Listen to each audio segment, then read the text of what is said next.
My name is Michael Guyad, publisher of the Lead Lag Report. Joining me for the hour is Shlomo Chopp, who knows a little bit about the CRE, CMBS market, and as you can tell maybe from his Twitter feed, does indeed say the quiet part out loud. Shlomo, introduce yourself to the audience. Who are you? What's your background? How'd you get involved in real estate? And what are you doing currently? Well, thank you. First off, Michael, I appreciate you having me here today. Background, wow. Dropped out of college, went to work for a family member. Then my dad was in tech, so used to help him out after hours. Then got ultimately an offer by what I guess at the time was beginnings of a prop tech company, and worked for them on the sales side, selling software to commercial real estate brokers, just organizing their deal, their documents, their contacts, etc. And after a while, I said, you know what? I'm not selling this $5,000 piece of software to a bunch of people that don't want software. Which broker wants to put this stuff into a company system, all that stuff. Said, I'm going to get into what they're doing and started wheeling and dealing, literally, just like buying deals, brokering deals, convincing people why they should invest in me. I knew Jack, but the reality was I was just out there willing and dealing. Then I learned. I just, started doing and learning, understanding the various debt structures and property structures and different types of properties. And then 2009 hit. And I was like, oh, holy crap, there's no more deals to be done. And an attorney friend of mine is like, Shlomo, look into the CMBS thing. I think you could help borrowers. And, about that time, a lot of borrowers were investing in properties and taking CMBS debt because it was high leverage, relatively low interest rates, but they didn't know what the heck they were signing. And I went and I just downloaded the documents to the SEC's website, taught myself the bond structures, told myself what is that lenders need to do in order to work out these loans, and convinced a couple of people to work with me and started representing borrowers. And that started in 2010. And in 2016, got out of that business for the most part because there wasn't much opportunity. The bondholders became opportunistic guys that wanted to own the properties. My clients wanted to save the property. It just wasn't a match. Focused on the issue of retail and logistics and was able to secure 2 patents so far. Another one that's about to be awarded, we believe, and probably another 2 thereafter. Probably we should be having, I believe, within another 6 months thereafter, about combining retail and logistics. So really dug deep on the issue of malls and the issue of fulfillment and the changes in technology. And now with how the market has turned, decided this time around, in addition to the advisory work that I'm doing for borrowers that have distressed real estate, is that we're going to invest in the actual underlying bonds, take advantage of the disconnect between the bond markets and yields, how they're inverted. Yields have the inverse relationship to values, with zero value add. So therefore the cost of the bond needs to go up or down in order to create return. And if you compare that to a property where you have a property and it's not about the cost of the bricks, but it's rather what you could do with it and the rent you could charge for that bricks. So there's this relationship where you potentially could buy things cheaper in the bond market. And if you can convert it to property, you could be in a property at a cheaper price. So we're focusing on investing in those types of assets, including property, debt, and the bonds behind it. So I know that's a mouthful. I know that's the background, but that's all what informs what I do on a day-to-day basis. So the head isn't spinning yet. I'm sure I'll be able to get to that soon. All right. So I feel like we need to quantify or somehow put our arms around the term distress when it comes to real estate. So what is considered a distressed type of property? I guess it's sort of a relative term. It's a question. Distress is if when it doesn't perform to business plan, right? So distress could be a macro distress in the market or a general, just like distress to everybody. I mean, you have an office building that's not leased. That technically is distress from a lease perspective, but if you're in it for zero basis, then is it distress, right? So I guess distress could be looked at that way. And the flip side, if I'm an investor and I bought a property that I'm assuming is going to be 95% occupied and it's 85% occupied and the market is 70%, technically that's distressed for me, but maybe not for the market. So distress is really a relative term. It really relates to the business plan at hand and as to, the opportunity that comes out of it becomes the distressed opportunity, so to speak. Right. So there's obviously a lot more idiosyncratic aspects to commercial real estate than a lot of other kind of more liquid ways of investing. But at some point, the concern becomes idiosyncratic distress by some property owners to something that's maybe more systemic. Now, a lot of people will say, and I probably agree, that commercial real estate is going to be potentially a tail risk for the economy, for anybody that's invested in stocks. Do you find that those concerns have merit, or are there a lot more nuances in No, I think it has huge merit. And I think you just connected the dots. The stress is a very personal thing, or very personal to the asset, or personal to the investor.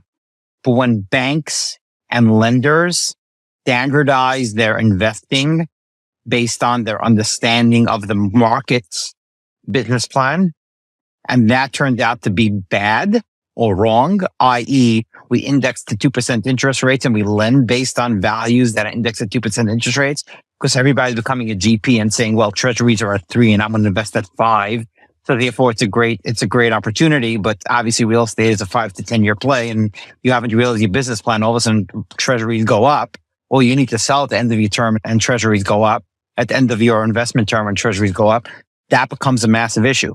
Now, the problem with that is that the immense growth in transaction volume and accordingly debt, and as a result, debt, and just the growth in values have come from entrance into the market which has been a result of low interest rates, right? So the chase for yield, we have institutional capital going into commercial real estate saying, well, hey, we've invested in the debt behind it.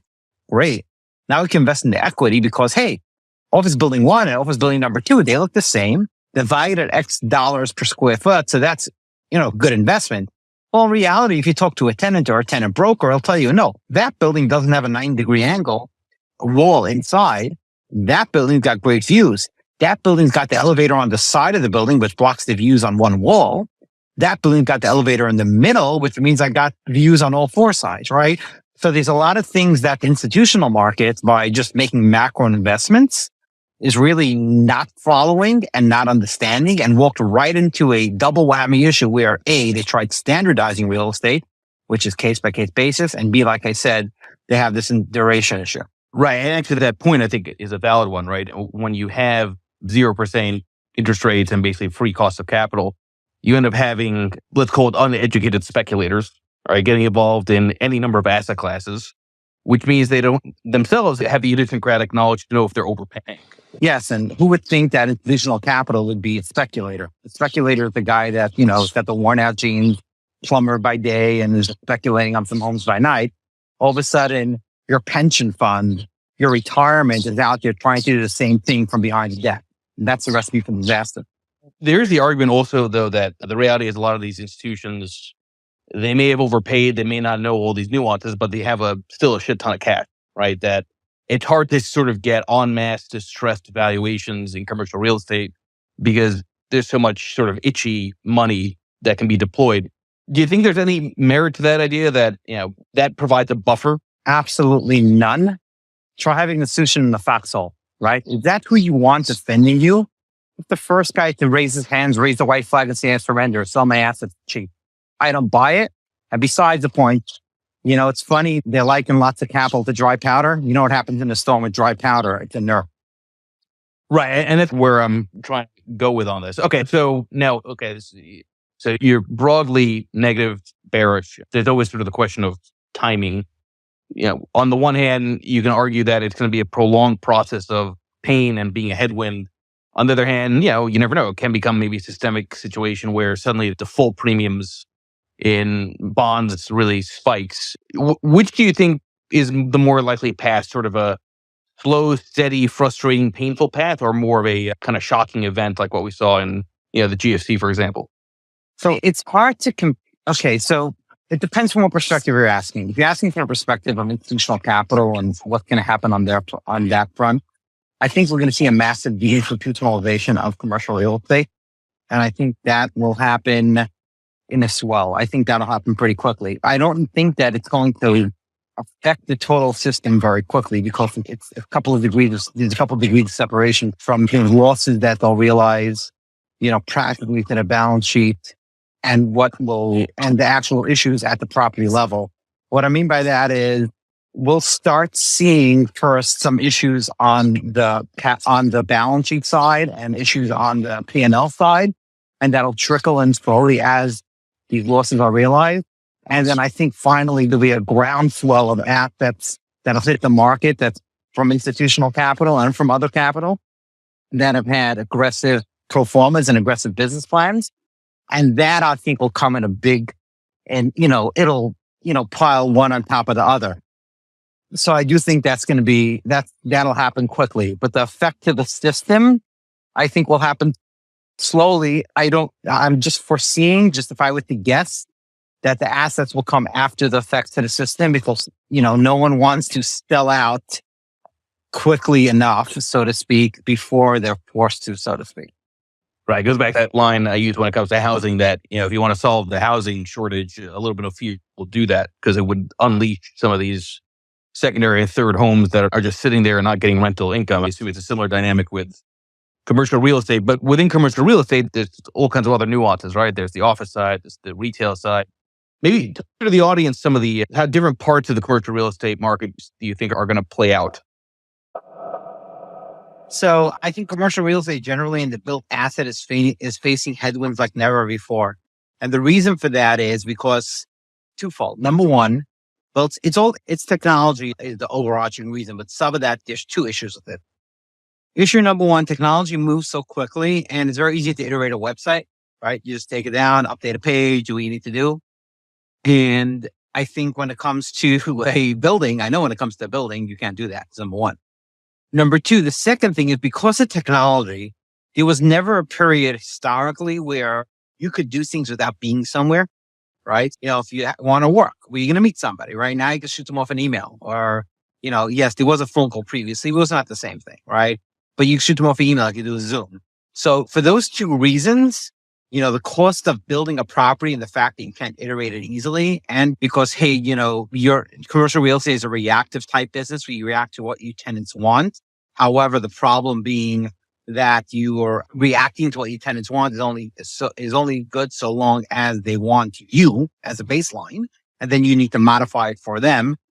Those are the two challenges. And I think that's generally the biggest issue in commercial real estate right now. Now, you can't live without it because even the data needs a data farm, right? It's a server farm, right? So you really need to have things somewhere.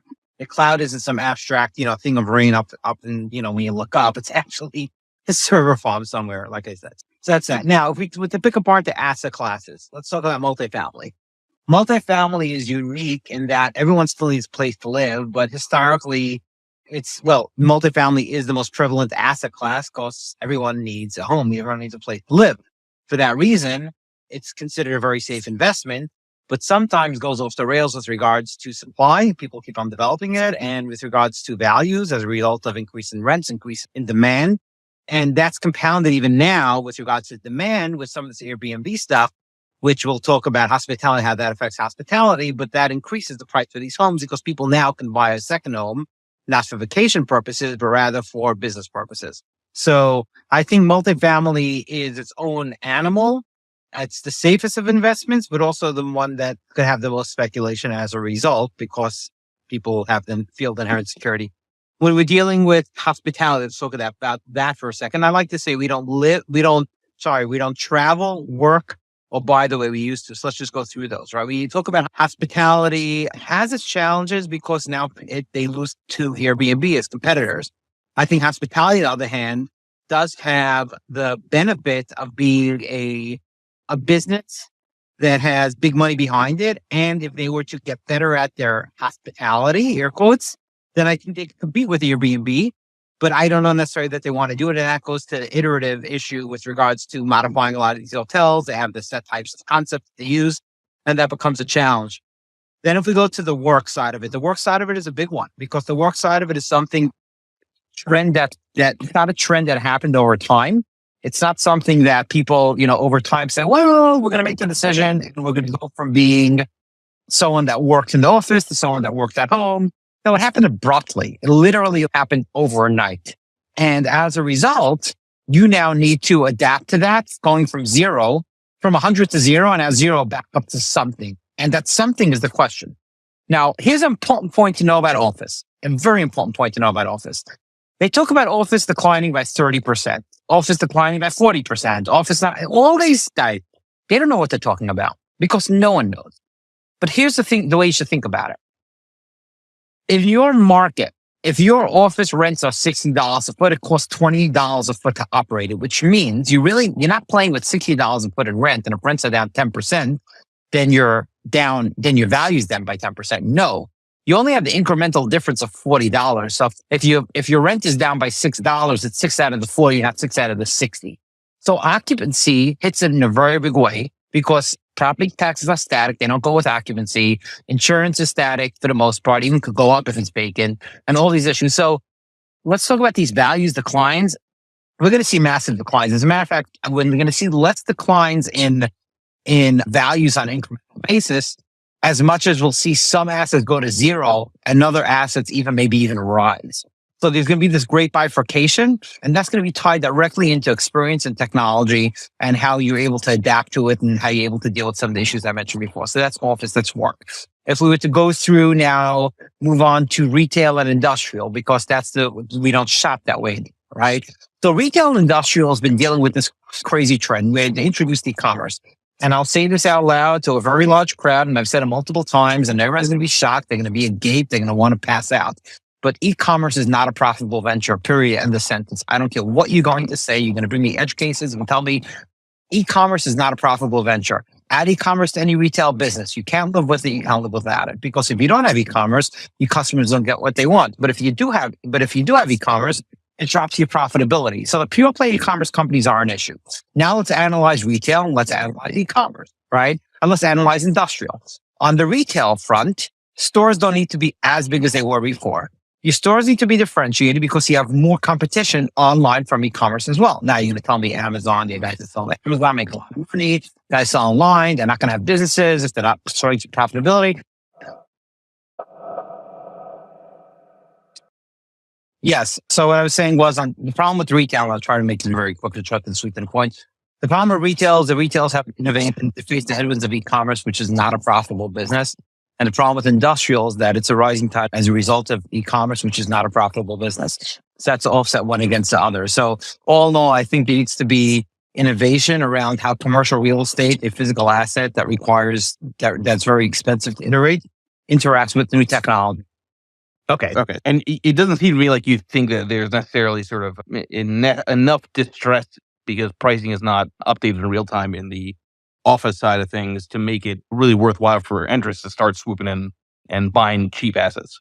That, to the first part of what you said, I don't think it's enough distress because pricing isn't adjusted. But the reason pricing isn't adjusted because the commercial real estate leases are not day by day, right? Hotel is day by day.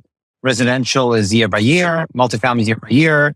But in commercial real estate, it's multi-year. And if you look at leasing volume, what's going on, especially in the office side, it's an issue. And I think there's also the separate issue that a lot of lenders, you have to understand, commercial real estate lending is a business where the few that make the loans take out themselves. So it's also something that as long as they can keep it up and running and propped up, they're going to do what they can. Since you had mentioned the Airbnb briefly there, I want to get your thoughts on just in general how Airbnb has changed the structure, market dynamics of housing and inventory. I keep going back to, I get it, folks. A lot of Airbnbs are, areas that most people wouldn't maybe normally have a primary residence. But the reality is, by some estimates, there's like 10 million second homes, many of which are used as rental properties by people that, are not real estate moguls, right? And have basically now have a liability if they don't get enough rental income, which means you can have the inventory shortage problem resolved very quickly if just some marginal players sell some of their concentrated real estate holdings. So long setup there, but what are your thoughts on the sort of nature of the housing market with Airbnb? And if things really do get out of hand with commercial real estate, presumably there's going to be all kinds of knock-on effects on housing. Well, I think the first issue you have is on lenders. It's a question of where your capital is. I don't care if the default happens, Anchorage, Alaska, the default happens in Miami, Florida. That's the first issue. With regards to the second thing you say with regards to inventory, people flock to where these homes, people flock to where there's infrastructure. And if you're adding on Airbnb infrastructure as a result, then people will ultimately take there. And if people don't take there, it does actually have, if I have my investment just separately, not talking the inventory, but separately back using the debt point that I made the equity, if I have my money tied up in investments in Airbnb, and I can't lease it up anymore and I can take it right now. Like I've seen this with people that have at least like months in advance, don't have reservations, then that's going to affect your cash flow. It's going to have a ripple effect on the economy. Now, here's the thing. No one single thing will take down the economy, but all these various pieces, okay? The reality is wealth is concentrated in real estate, right? Real estate is one of the biggest sources of wealth in this country. And I think with, those things all add to a perfect storm, and you see everything going on. So here's the thing that I think people don't realize, and I hate to be a beer on this, but after periods of massive expansion, always come contraction. It's just the way it is. And everything's been expanding for a very long time and throwing some inflation and other crap into there for a while. Not inflation, but hyperinflation and all that stuff. So you're going to have real issues moving forward. And then if you add in another component, then they say, well, history doesn't repeat itself, but it certainly looks the same or rhymes. I think it's Mark Twain, something I'm probably bastardizing his quote. But essentially, if you look at the fact that people's balance sheets are the source of their wealth, the VC side of things, you have so many unprofitable startups that are valued at crazy numbers. And that's adding wealth to so many doctors and lawyers that they're part-time invested in stuff. The concept of dumb LP money. It used to be those guys were just in commercial real estate and 1031 funds. Now they're just a guy that invested with some person that would go on to and produce a video, and some people would have a nice return with, and everybody would flock to them. There's so much exposure right now, not only institutional level, but also on the personal level. And I think, with time, that's going to really affect. It's going to bring down. I don't even know what that means, but is it going to affect it in a big way? Sure. I got to assume, Shlomo, that just given your business model, maybe, and it's okay to say this, maybe you're a little bit biased in terms of wanting to see distress, right? Because, you can make a lot of money, and that's kind of where you focus your efforts. And by the way, I have a bias too. I actually want to see distress too, because that's kind of what risk on, risk off is ultimately about. What kind of timeline would you put towards, kind of max distress? I mean, because people have been talking about commercial real estate for a while, but as I always say, path matters more than predictions. Things might be building, but when do you get super excited? So I'm super excited now, to be honest with you. But here's the thing. First off, I am biased towards distress. And yes, but it's not just that I'm looking for the ability to buy cheap, because I think ultimately the value is on. I've been uncomfortable with the values for a bit, and I've been looking to buy things at the right price. Now, the way I analyze investments is not by comparable sales, which a lot of people do, saying, hey, so-and-so bought it for this. It's great to go, right? Like, I don't look and saying the market. I literally pull apart the financials on an asset by asset basis, right? I'm really an asset guy, first and foremost. I'm not a trader at heart. I'm an asset guy by heart. So I'm seeing deals out there that I can buy at good prices based on sustainable rents and sustainable expenses, right? That's how I look at it. I'm saying, well, hey, if I had to lease this up, I give myself enough time for downtime, enough time for costs. But if I had to lease this thing up, what could I do it at, right? And I'm not going to lever that up too much beyond what I think it'll take to execute the business plan. So I think that's a different perspective than many others have. I don't know when it's going to hit, but I'll tell you this. I hope to God it doesn't fall apart, because then I have zero liquidity to buy my stuff, right? So then it's like I have to buy all cash, and I have to really fight with my investors every step of the way. It's a real headache. And you know what? Business is an headache, right? It's not easy. It's not meant to be easy. If it was easy, everyone would try to do it. Everyone does, but everyone would do it, right? So I hope it doesn't fall apart. I'm actually happy where it is right now. I'm glad for it to go down a bit more. The only reason I wanted to really tank a little more than where it is right now is because I think a lot of people haven't gotten the bullishness knocked out of the system yet. You have a lot of Johnny-come-latelys that have been through the stress cycle that think, oh, everything's great, right? You see some guys that have made a crap load of money that bought assets I never touched, and they're all excited. Real estate's amazing. Real estate's great. I mean, you get also that's not even talking about, by the way, the guys at Instagram. I forget about those guys that are just sitting advertising. They're, hey, you can buy a house for no money down. You can buy 7 houses and just keep on levering it up and max out your credit cards and put everything like on a personal guarantee type loan, right? Or let's just go from owning a 2-family house to developing 17 units. Like I said, I'm excited now. I think there's opportunity. I think it will tank a little more. I don't want it to completely fall off a cliff, because then we have zero liquidity and it really is not conducive to deal making. Okay, so my first thing I would say is that if you invest in commercial real estate, do it as an investment. Don't do it as a business, right? Unless you're an expert at commercial real estate investing, you want this to be a side gig. You don't want it to be a primary thing, because then, deals sometimes take some time to pay out. you're not going to make money, right? You're not going to make money for a bit, potentially, or not make serious money you can live on. That's number one. But you mentioned you have this business. That's great. What I would do is I would do a 1-year lease. I don't think rents are going up. So I would do a short-term lease and then see what happens from there. To get into commercial real estate as an investor, as somebody that wants to own property to rent it out, don't do it now. Don't, as a newbie, do not do it. You need to be skilled in the art, so to speak, right? There's sharks swirling all around. You will be taken for everything you got. But on the flip side, if you want to invest, partner up with someone that's experienced. Partner up with someone that is experienced in commercial real estate and has a lot of, and understands what's going on. Now, as a user, I'm differentiating a user from an investor. And a user doesn't mean you can't rent out some of your space, but that's not the primary mission. As a user, there'll be no better time to buy than now. Don't jump the gun. Wait until you see the white in their eyes. And you'll know it when you see it. Don't get too excited too early. And you're going to have to buy likely all cash. And then once you're in it, and once you're in it enough, maybe as a user or maybe as an investor partnering with someone else, you be the money. They should be the expertise, but you micromanage the situation, ask as much questions as you can. Once you're in it, give yourself a year and a half, 2 years in the cycle. We'll see what the traps are and see what's going on. For pounds, you can make a lot of money. I think we're headed into the biggest transference of wealth we've seen since the days of RTC.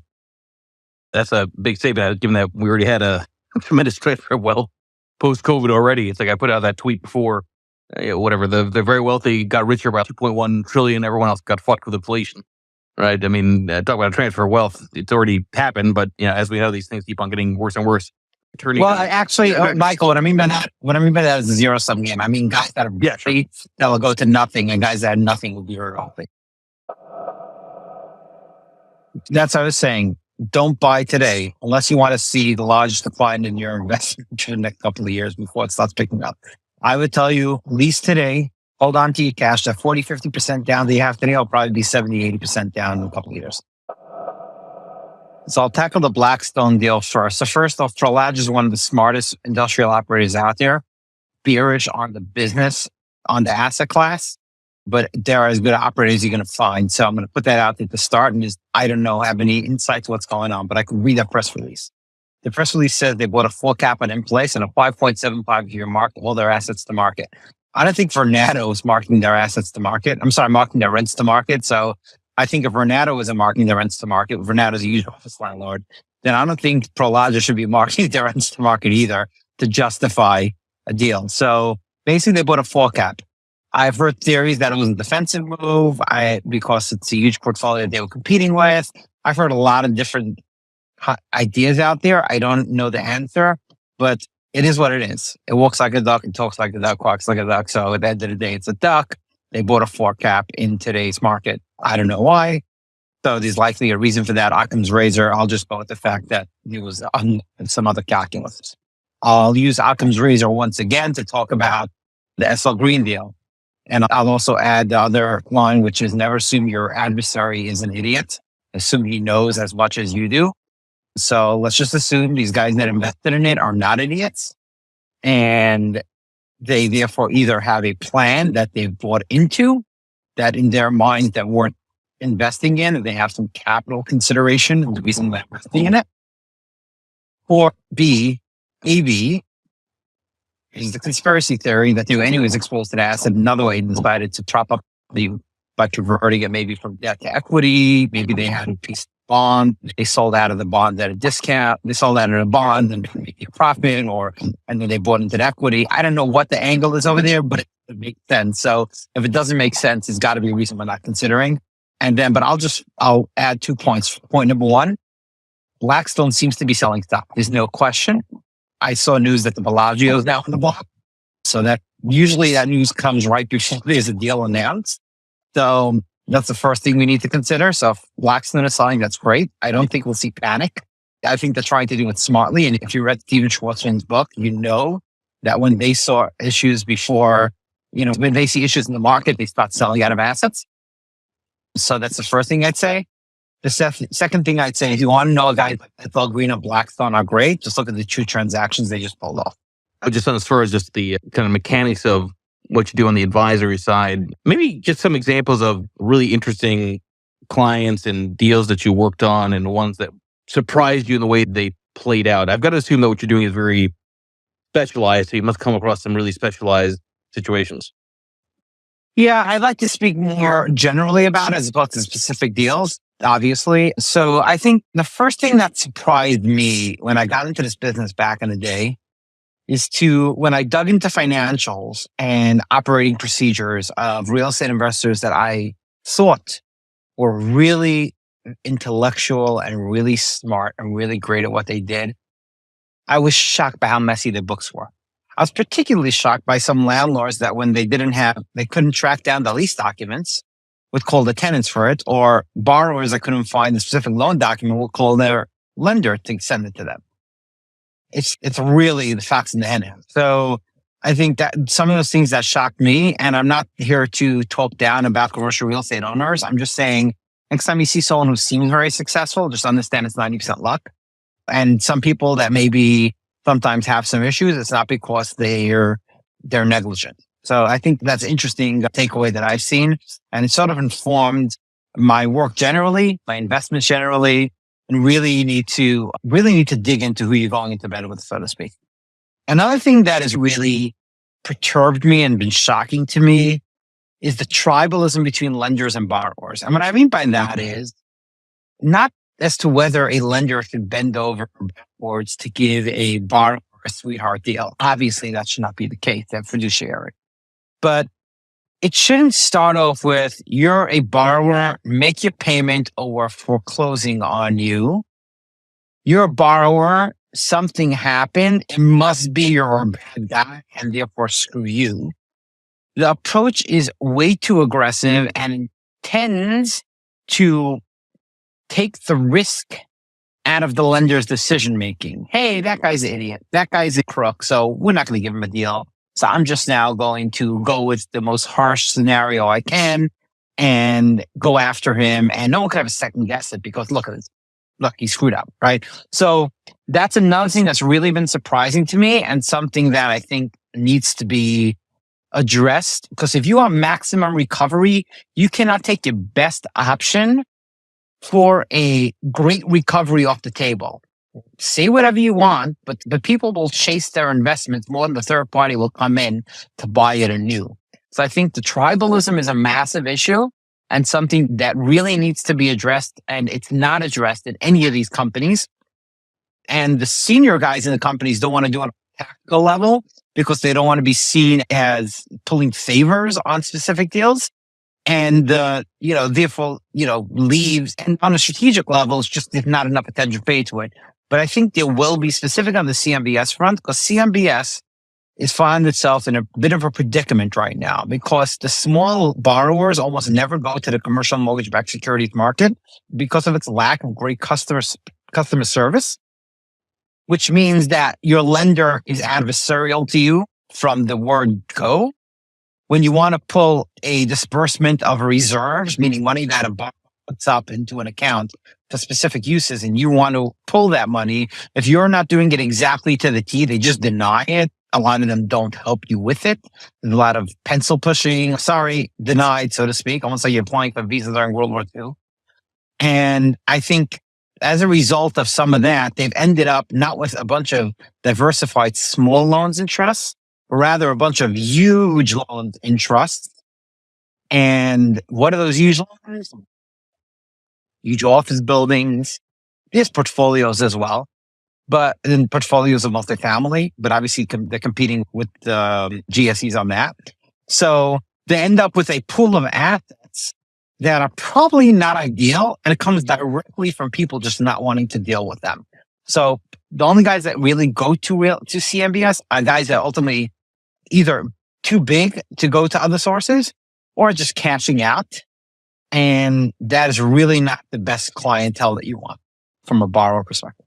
You mentioned the two patents that were filed and obviously went through. What were those patents covering and how involved was that process? I mean, as I understand it, that could take many years to go through the USPTO. Yeah, we saw the process in 2017 and it covers the integration of micro-fulfillment for e-commerce and shopping centers, where essentially the store has all the product on hand in a on-site micro-fulfillment center.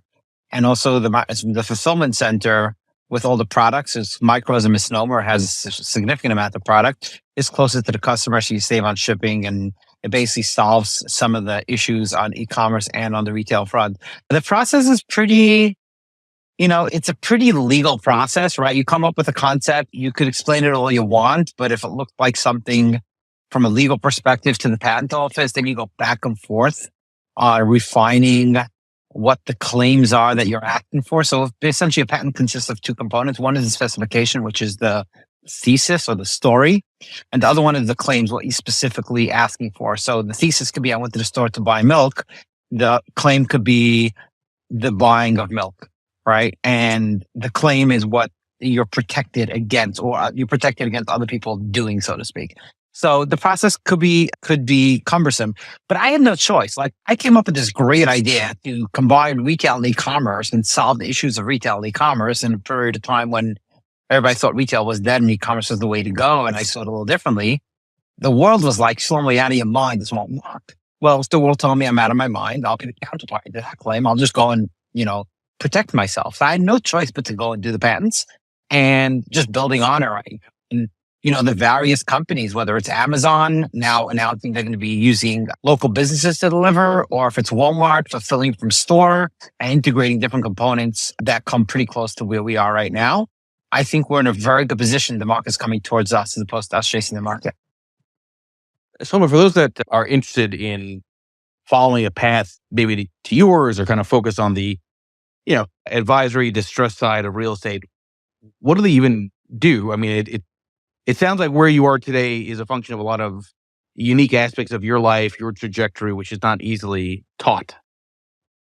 Well, the way to do it I did is to sort of not have somebody paving the easy path for you, right? So I, every step of my way, had to fight and claw to find what's my angle going to be. How am I going to differentiate myself, right? And then using what you've learned to come up with a conclusion and believe in that conclusion, not just, I'm doubting myself every step of the way. So now let me go from one thing to the other. It also means that if you're in an industry like is real estate and you believe that you know what you're doing, don't leave it when the market changes because there's a good opportunity going somewhere else. I have a unique career path, but it's not as a result of me doing what everyone else does. It's a result of, quite frankly, just following my conviction, being a real obstinate SOB, and having some really amazing people around me. Not people who are, hey, I'm a huge player and I could open doors for you. No, but people that were foundationally sound, that had good theories about businesses, that were willing to spend the time and indirectly train me. And then the last thing and the most important thing to do is read. Don't read about from people's autobiographies. You don't want to read PR. You want to read PR, go take read Newswire. No, you want to read retrospectives on people, right? You want to learn from others that have previously done. Like a classic example here, I'll give you a classic example of how to chart your own path, and I'll tell you how I did mine. Like for me, when I do distress workouts and I negotiate with lenders, I negotiate from a position of weakness. In the loan documents, I've given the lender every remedy they possibly could want. In the loan documents, in court, the law is shaped by the lenders. The banking lobby created the laws. I am thoroughly screwed when I start, okay?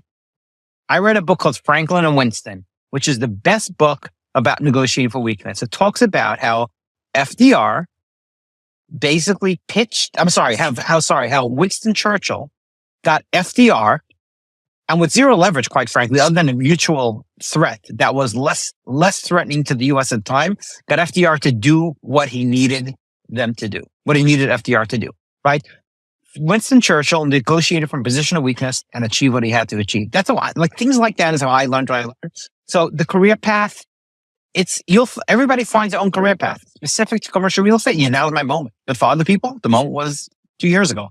So I just think it's just a matter of sticking to your guns, becoming an expert at something, and reading. Reading is massively underappreciated in a world of fine 6-second videos, TikTok influencers telling you how to leverage up your properties and keep making money. Reading good old-fashioned books is, I think, a lost art Shlomo, for those that want to learn more about what you do and some of the things that you provide from a services perspective, aside from Twitter, where do you point people to? Honestly, the best way is my social media because websites are stale. You go to my websites, terrastrategies.com, kcps.com.